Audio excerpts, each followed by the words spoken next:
G'day, my name's Luke Johnson. I'm the author of this short story collection called Ferocious Animals, and I'm going to be reading the opening story from the collection, which is called When We Were 8 Together.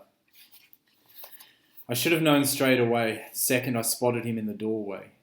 He was dressed in his dirty blue mechanic's overalls and standing very straight. He never stood this straight. Mum was always chipping him for slouching. Maybe if you got off my back, he used to joke.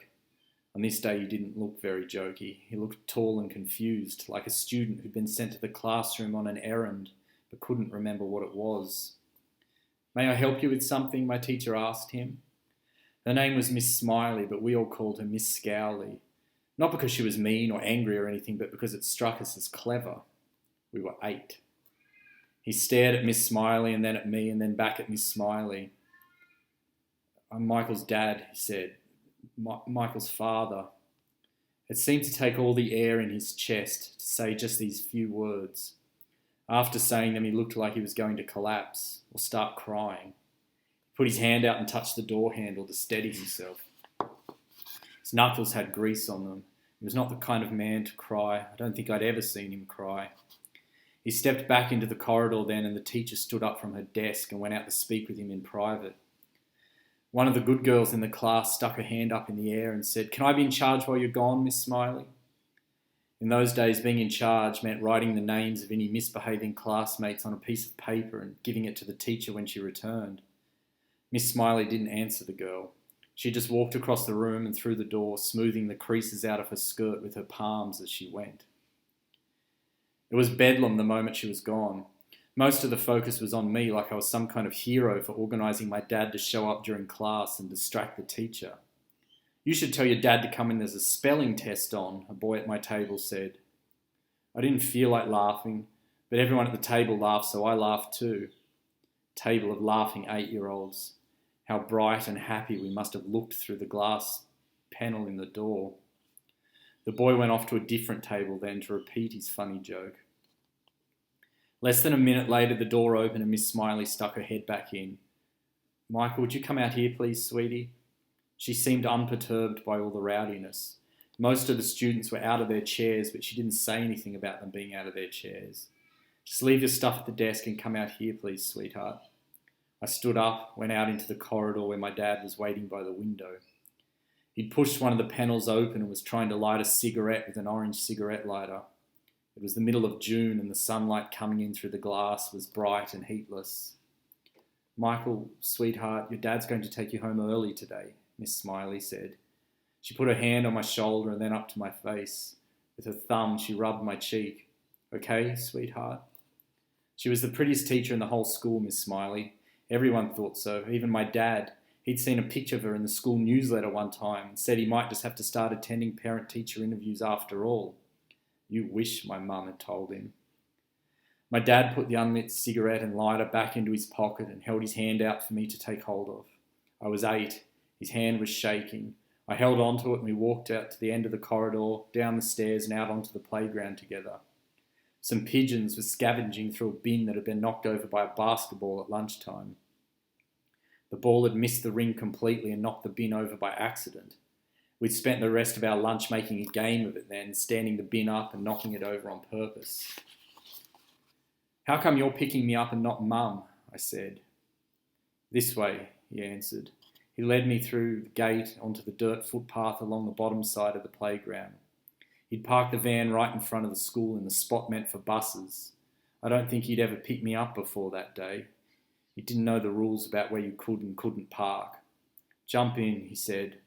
I stepped down off the footpath and onto the street and pulled up on the handle. The door fell open against the gutter. It almost knocked me over. Through the front windscreen, I saw him wince at the sound of it banging against the concrete. I waited for him to say something to me from across the van. He didn't say anything. I threw my bag up and climbed in, tried shutting the door behind me, but the angle was too steep and the door too heavy. I was just 8. I let go and it bashed into the gutter a second time. My dad winced again.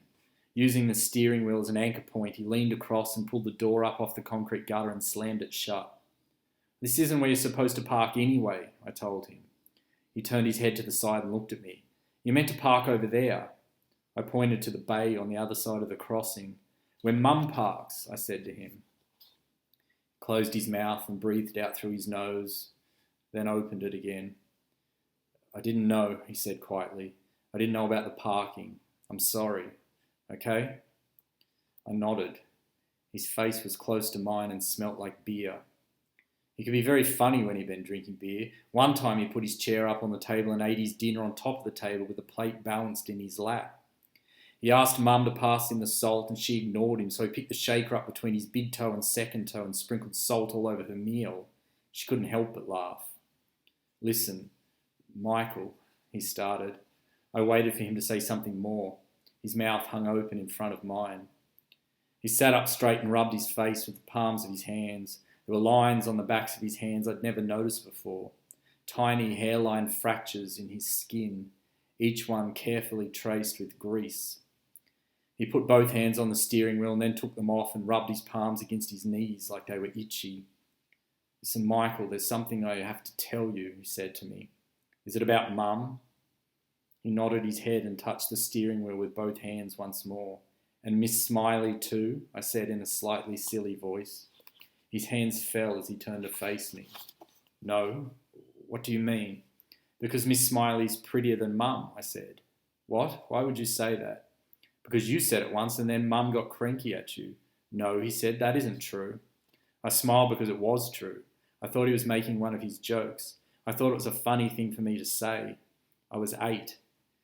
He grabbed hold of my arm above the elbow. "Did you hear me?" he said. "Don't ever say that. It isn't true, and don't ever say it because it isn't true." He wasn't joking. I stopped smiling and looked down at the backpack on the floor in front of me. Inside its front pocket, I'd written the name of a girl from my class whom I was secretly in love with.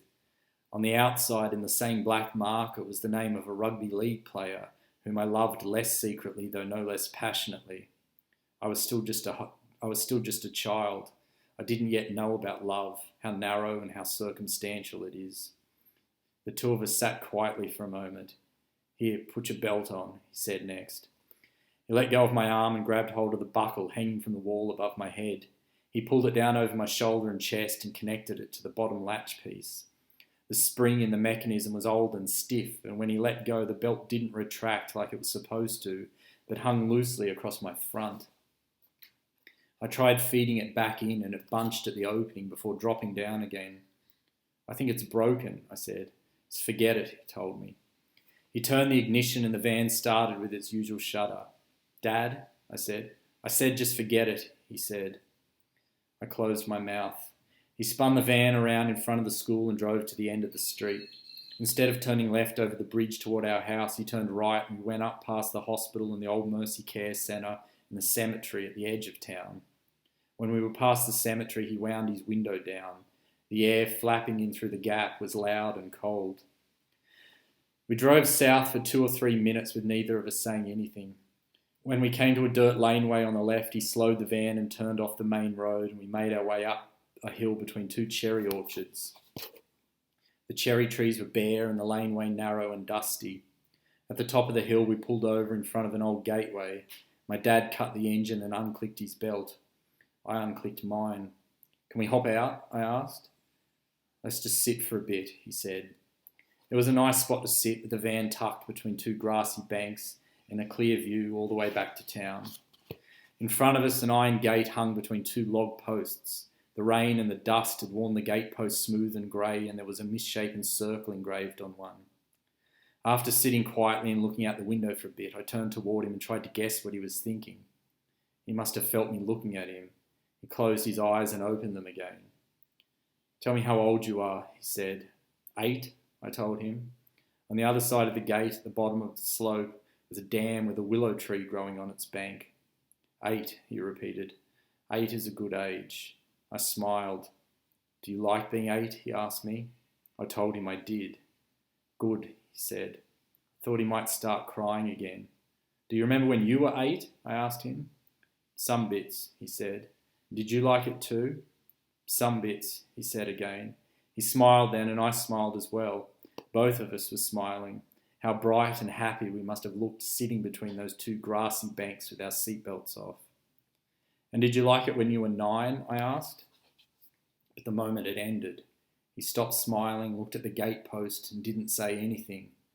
There were some letters carved inside the circle and they were almost unreadable.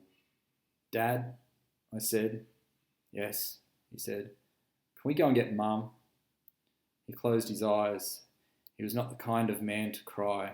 I was just 8 and don't think I'd ever seen him cry. Michael, he said to me.